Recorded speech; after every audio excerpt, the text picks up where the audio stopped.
Stuart Ellis here for Graham this week. Always look forward to this bit of the show. My After 11 guest.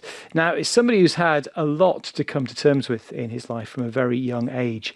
Joe, who's in Coventry, has haemophilia, which means his blood doesn't clot. And when he was a teenager, he was given contaminated blood, developed HIV, which led to all sorts of complications. And Joe now uses a wheelchair. But he's an inspirational man, and I'm really looking forward to chatting to him. Joe, good evening. Good evening, Stuart. Let's go back to the start, a little bit of background first about whereabouts were you born and brought up? Okay, so I was born and brought up in Coventry, and I was treated in my early years under the Birmingham Children's Hospital. I was diagnosed around about 9 months of age, 1 year of age, something like that. My parents had got a child who developed all sorts of bruising with no real explanation for why, and so the GP and the hospitals were investigating that, and eventually I was identified as having haemophilia, and because it had never been in the family before, obviously my parents were on a very steep learning curve about what this meant, and I guess you would say they were very nervous that I might injure myself because of the risk of bleeding. Yeah, let's just explain that a little bit for those who don't know about it. Haemophilia is your blood doesn't clot, and any cuts or graze could be much more serious for you. Yeah, so with haemophilia, the haemophiliac with type A, such as I am, is missing the factor VIII protein, which is one of the key clotting proteins in the clotting process. And without it, the cascade that starts when you injure yourself breaks down. From when I was born and growing up, there were things like tooth extractions and so on that were very risky. Of course. There was a lot of disruption to school, a lot of disruption to family life at home. And to give you an idea of what sort of things might happen, we had a holiday in one summer. In fact, I think it was as hot as it is this year. And when we came back home, I went into the house as any toddler would, tripped on the carpet, and I bashed my mouth on a little side table. It cut the little frenulum just underneath my lip. And that took several weeks, several hospital admissions, and a lot of IV medication to stem that bleeding. It was just in one of those places that was always going to move and get wet, and of course, and it became a nightmare. 1 minute you're happy returning from a summer holiday, and the next minute your life is completely thrown into turmoil again. And I'm presuming that, we're going to talk about the transfusion of contaminated blood. I'm presuming transfusions were something you had regularly. In the mid-70s, I was, at the end of the 60s and the beginning of the 70s, I was having a product called cryoprecipitate, which was made from just a few donors of blood, and it was prepared. The blood was collected and prepared in this country, and it carried, like any blood product, it carried a level of risk of any infection, but it was much, much lower because it was from within the UK, and it come from very few donors. Whereas in the mid-70s, now I didn't benefit from this, I should say, to start with, but this was when they developed freeze-dried factor VIII, the specific protein that the haemophilia needed replacing. And it was a much more potent product. It was very effective at stopping bleeding with a haemophiliac who hadn't got an inhibitor, like myself. And at that point then, the government needed to gear up for what would be a substantial demand, primarily you'd have to say from the doctors that were kind of telling the patients how wonderful this product was. And then, of course, if you tell a patient that something is capable of kind of healing their bleeds and giving them a much better quality of life, of course the patient's going to want to embrace that. and because they hadn't made they hadn't organised sufficiently for homegrown products, so they hadn't upgraded the facilities in the UK to an acceptable standard, and they hadn't taken enough action to ensure that there would be a ready supply of the necessary amount of blood to make the blood product. They fell short, and all of this blood product that I was being given was, instead of being homegrown as it should have been, was coming in from the United States. And of course, the United States have a very different policy when it comes to people who donate blood. In this country, it's all very altruistic, and people donate blood, and there's no other incentive for them to want to give blood other than to be helpful in that process. Whereas in America, of course, they pay donors, and this, of course, attracted people that were living rough, or that were drug abusers, that needed money to feed their habit, or prostitutes, or ex-inmates, basically the sort of people that in this country you really wouldn't have wanted to be giving blood. At what point did you discover that this had happened to you? Obviously, you were hearing that there were stories of this from the States, but at what point did you find out it happened to you? They'd taken a lot of blood for testing, and when I came back to Coventry, excuse me, I had a rather severe bleed, and I ended up in the hospital for a short time. And while I was in there, I was chatting with a registrar one night about my condition and haemophilia and so on, and he just happened to mention while he was reading my notes that I'd got HTLV3, as it was called then. So that was effectively the way that I found out for sure that I'd been infected. But as you can imagine, there was just so much in the news. There were friends that were dying around me. And I suppose I'd already kind of assumed in my head, even without the confirmation, that I must have been affected. And of course, that was the start of the nightmare of trying to live with not just the haemophilia, but the fallout from having been infected with HIV. And let's be clear, at that time, I mean, anybody who remembers that time when it was first discovered, when people first started to talk about it, it was pretty much going to be a death sentence, wasn't it? Yeah. I mean, people were dying very quickly from it. In some cases, the virus was so aggressive that they were lucky to last another year or two. And in many, many cases, 5 years was optimistic. So if you imagine for a young teenage man who's thinking about his future, all those same aspirations as everybody else for kind of going through university, career, home, wife, family, all of those sorts of things. And that kind of evaporated in an instant. And then you're left wondering, where do you actually find your purpose? Where does the purpose in life, where does the purpose to keep going on come from?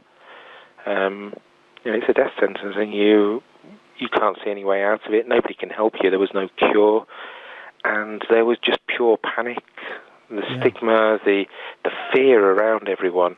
A really frightening time. It was. There were these tombstone ads, and I remember. They was trying to inform others, maybe. But for me, every time I saw it, that was me. That was my tombstone there. It was, and every time it slammed down, it's like somebody was slamming the coffin lid on me. Well, the fact that we're talking now, of course, means that's not what happened. So I'd really love to come and find out what happened, how it affected you, and how we end up talking to you tonight. But we'll pause for some music if that's okay, Joe. Yeah, fantastic. Back with more from Joe's story after this. My After 11 guest tonight is Joseph. He was given the HIV virus through a transfusion of contaminated blood when he was just 16 years old. Joe suffers from haemophilia. Joe, when we left it, of course, we were back in the 80s when you were watching the Tombstone ads, the world was watching the Tombstone ads and thinking, this is a death sentence for me. What did the fact that you had HIV, what did that do to your health? How did your health suffer in the intervening years? So, unbeknownst to me, at the same time as being diagnosed with HIV, I'd already been infected with hepatitis C as well. In fact, hepatitis A, B, and C at the time, also through the blood products. So my health was affected. I mean, you can imagine the knowledge of HIV alone. My mindset was not great. I didn't go on in the end to follow kind of the full university course or the kind of career that I'd actually come out of college intending to pursue. In fact, life became a very kind of aimless, a dark place for me, and it took, I suppose, not so much looking to the future, but just the need to do something to keep myself distracted from what I was faced with, for me to end up looking for work and taking on a form of career, albeit not what I was originally intending, but I ended up working for the local city council. Yeah, fell into that, and until I was suddenly given a whole load of medication, turned out to be AZT and Septrin and the things that are really needed when your immune system's collapsing and you're kind of right on the verge of having AIDS.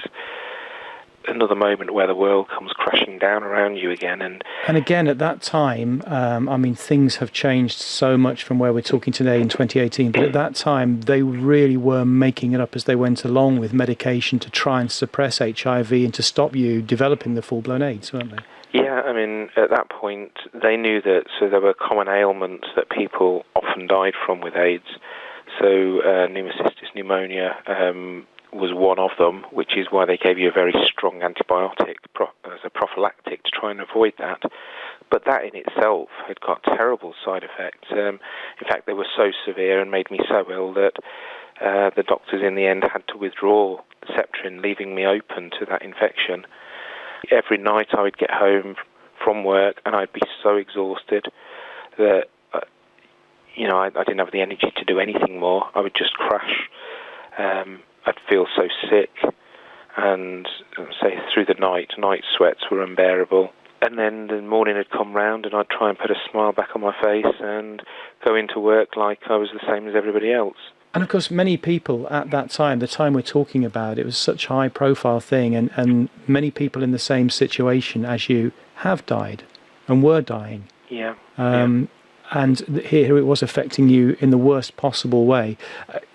At what point did that start to turn around? At what point did you, I don't know, find that was it the right medication? What changed, and when did it change?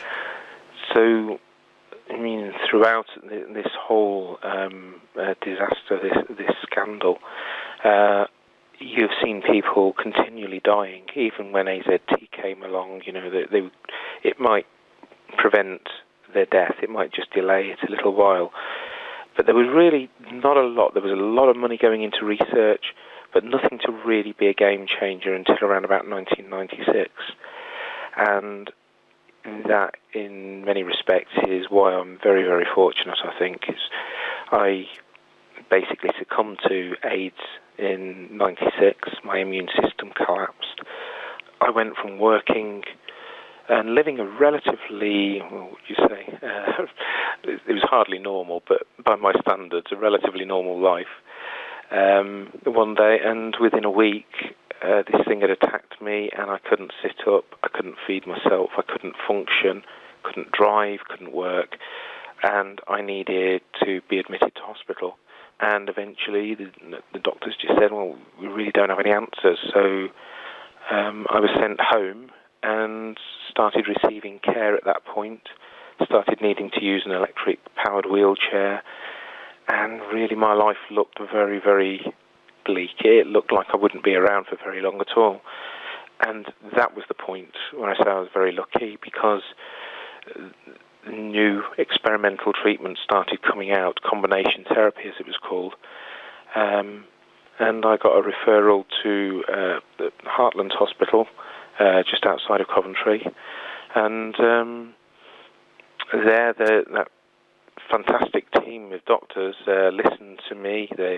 I rolled up in an ambulance and sort of covered in blankets and things because I was in such a bad way. And it took us about 12 months or so. In my blood tests were improving.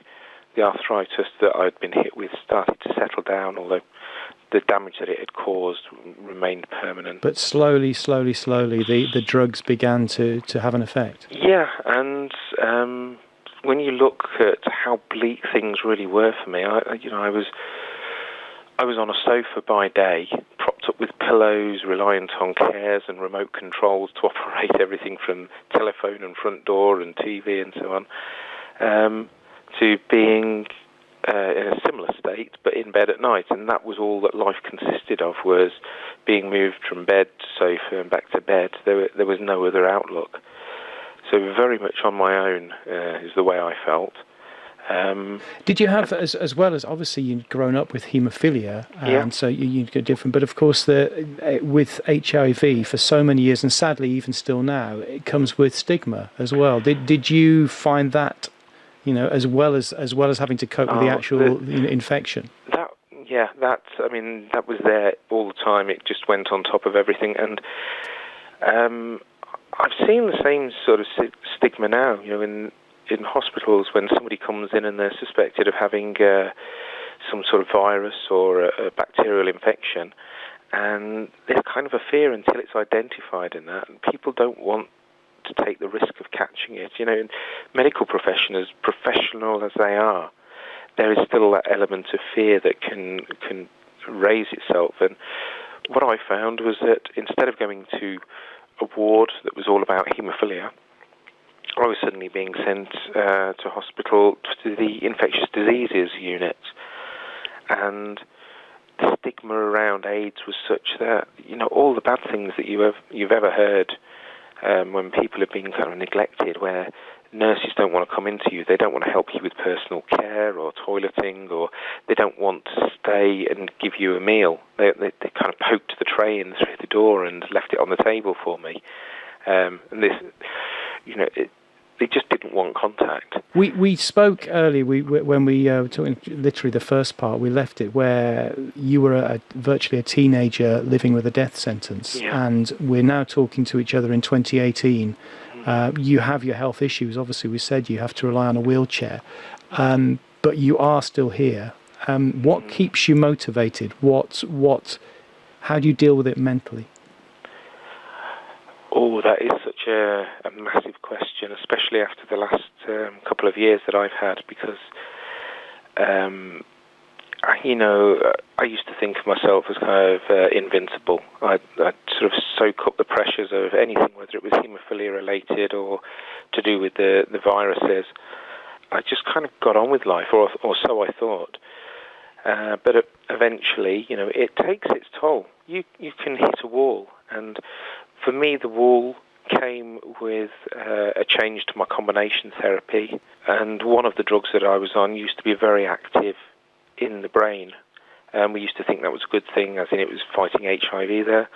Turned out that it wasn't really. It was just very psychoactive and causing a lot of inflammation. And so when we changed it, I became incredibly depressed.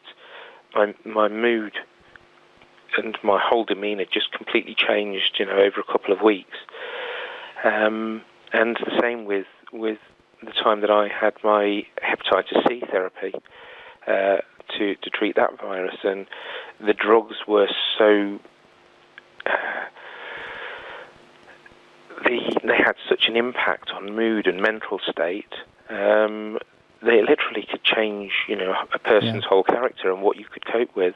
So now, I'm still trying to fight my way back to health. I've had 2 years of more complications.